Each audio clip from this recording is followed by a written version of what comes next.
প্রিয় বন্ধুরা, আসসালামু আলাইকুম। এক সময়ের কৃষি কলেজ, আজকে শেরেবাংলা বিশ্ববিদ্যালয়। ইতিহাসের পাতা উল্টালে দেখা যায় 1938 সালে প্রতিষ্ঠিত এই প্রতিষ্ঠানটি ছিল বাংলাদেশ কৃষি শিক্ষার প্রথম আলোকবর্তিকা।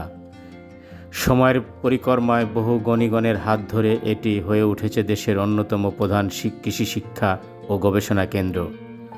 2001 সালে শেরেবাংলা কৃষি বিশ্ববিদ্যালয় হিসেবে এটি নতুন পরিচয়ের যাত্রা শুরু করে। এই বিশ্ববিদ্যালয়ের নামকরণ করা হয় মহান কৃষি নেতা বাংলার AKM ফজলুল হকের নামে, যিনি ছিলেন বাংলার কৃষকের বন্ধু, সাধারণ মানুষের কণ্ঠস্বর।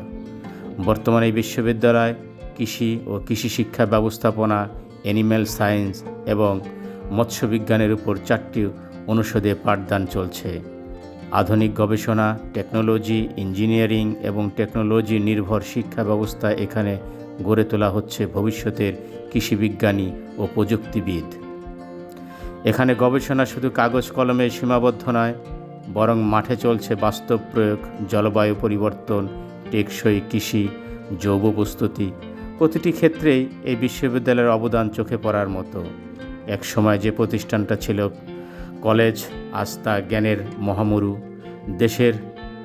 বাংলাদেশের কৃষক বিশ্ববিদ্যালয়ের এটি শিক্ষা প্রতিষ্ঠান নয়, এটি বাংলাদেশের কৃষি উন্নয়নের প্রতীক, ভবিষ্যতের সবুজ সম্ভাবনার বাতিঘর।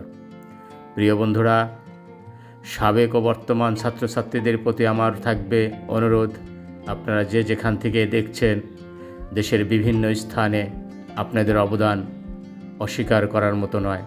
আপনারা আমার এই ভিডিওটি শেয়ার করবেন, ভালো থাকবেন, ভালো রাখবেন এবং নতুন নতুন ভিডিও করার জন্য আমাকে নতুন নতুন উৎসাহ দিবেন। সবার কাছে আমার পবিত্র অনুরোধ থাকবে, ভিডিওটি অবশ্যই শেয়ার করবেন, লাইক করবেন এবং সাবস্ক্রাইব করবেন। ধন্যবাদ। আল্লাহ হাফেজ, খুদা হাফেজ।